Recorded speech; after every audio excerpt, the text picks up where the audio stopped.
bottom fairly thick compared to the mug because we're going to want to be able to trim a foot into the bottom of the bowl.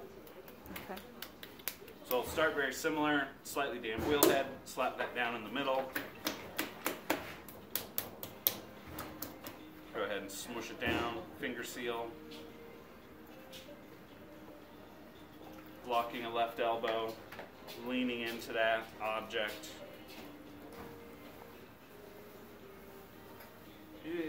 I don't necessarily have to do this coning up and down thing, but sometimes I feel it just kind of lines up the clay a little bit better.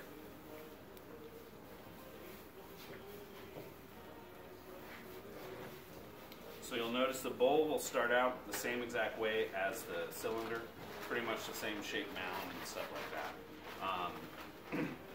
The throwing technique for both of those is very related. Just there's a few differences in an open form that we'll address when we get there.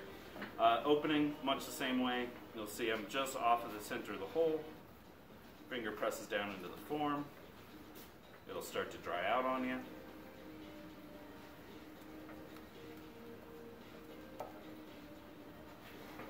And then, as I said, I'm going to go down to about a ½ inch above the wheel head. So I'll go ahead and use my pen tool, take a measurement. You can see I'm closer to ½ an inch than I was for the mug. And that's just giving us, as I said, a little extra clay on the bottom to trim a foot in. Also, it helps get the bowls off the wheel head to have a little bit of thickness on the bottom. So here's where it's a little different. So if you recall with the cylinder, I dug in to form a bottom with my hand. If I did that for a bowl, I'd end up with a weird square bowl and stuff. So when I'm opening for a wide form like bowls or plates, I want to kind of do a more gentle opening. I'm not going to dig in like this. I'm just going to be, it's almost like I'm bellying out. I'm going to be using this part of the hand onto the wheel head. Sometimes you might need a little extra strength. Don't be afraid to use 2 fingers. And I'm just going to kind of expand it out a little bit, and then as I do that, my hands are going to come up like that, so I form a little bowl shape that way. So you'll notice, like, so with the cylinder, I basically had this thick donut of clay up above, right? You can see this is the same thing where I've opened it up, but that thick donut of clay is like kind of out on the outside. So we're getting ready to spread out a little bit. So the cone, there's I'm going to do something similar to the coning up we did on the cylinder. However, on a bowl, it looks more like a squat cylinder shape. So you can see I got this thick donut here. I'm still doing the same thing where I've got this hand writing, and I'm going to use my right knuckle, and I'm just going to force the thickness of the clay up into a little squat cylinder shape so that I can begin throwing it. I could have used more clay. Oh well. So next, if you recall with the cylinder, I did a lot of pushing out from the inside first, right? So with the bowl, we're not going to do that. My inside hand is just going to kind of ride the form a little bit and catch it and prevent the clay from moving this way. My outside hand is actually going to dig in and push up a little bit.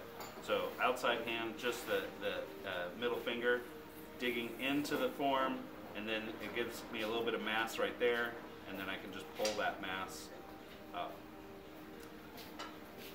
Might need it a few times. I've made a very small hole in it.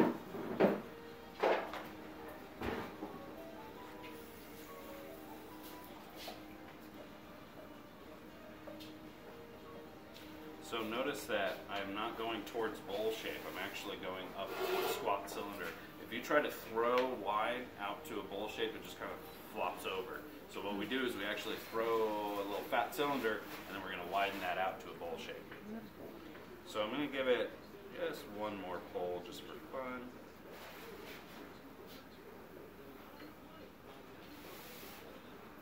Go ahead and stop, compress the rim.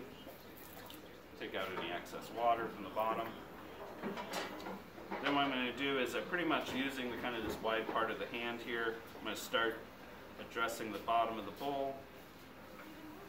My outside hand's just kind of catching, and then I'm just going to stretch belly out, stretch that clay out to where it's a nice bowl shape. Sometimes you end up with a little bit of mass of clay on the bottom you'll have to move out. And you'll always want to stop and compress the rim a little bit. If you do have yourself a nice little kidney rib, this is a great time to use it. Similar idea, I've got a little hole there I can use to control it. Right at the bottom, I kind of try to use it in a flat. I need a smaller kidney rib for this apparently. Use it flat and then just let that rib create the curve of the inside of the bowl.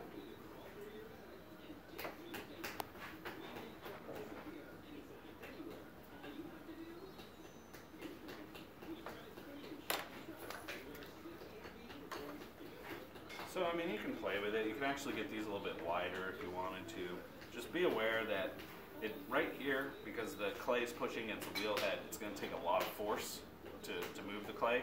Up here, not so much. So you'll really have to get used to, I'm pressing hard, I'm pressing hard, I'm pressing hard, and then I'm releasing that pressure. You don't see it, but if I had a readout on my arm muscles, you'd see like flex, flex, flex, flex, relax as I come up onto the wall there, right? And then at this point, you got a bowl, pretty much. We can go ahead and do some cleanup here on the bottom.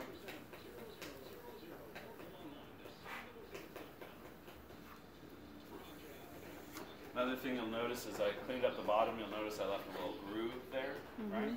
So what happens when we go to wire these things off is if I've left that just kind of slope that happens as you're throwing, the wire actually travels up the slope and through the bottom of your piece. And I've seen people just take off their entire piece that way. Oh, no. But if I create this little notch there, then my wire can easily just fit into that notch. Notice I keep it tight against the wheel head, and then I can get as clean a cut across as possible. We'll go ahead and do a little bit. A fun thing I like to do is give them a little flared rim. You don't have to do this. I've just become, just in the last year, weirdly addicted to making bowls with flared rims, you might have noticed. And to do that, I have a couple fingers just underneath the rim and one finger above. And I just sort of flare out the rim just a little bit. Like that. And then I'll get my rib and just kind of clean up those areas. Make sure everything's fit to each other nicely. Make sure I have a nice hard transition between the interior curve and the flared rim.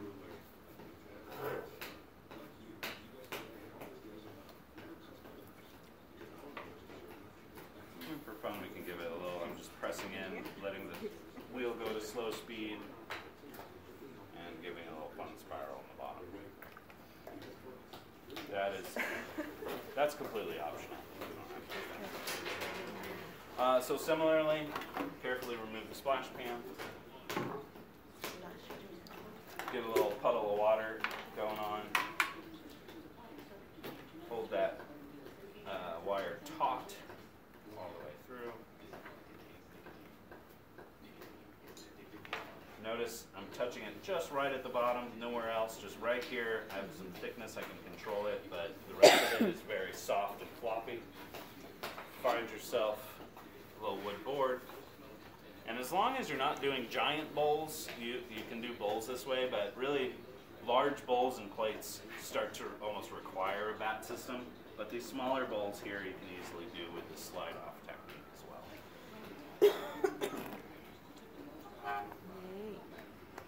Awesome. If I knew I'd get those reactions, I should have done that cutting them up. Right.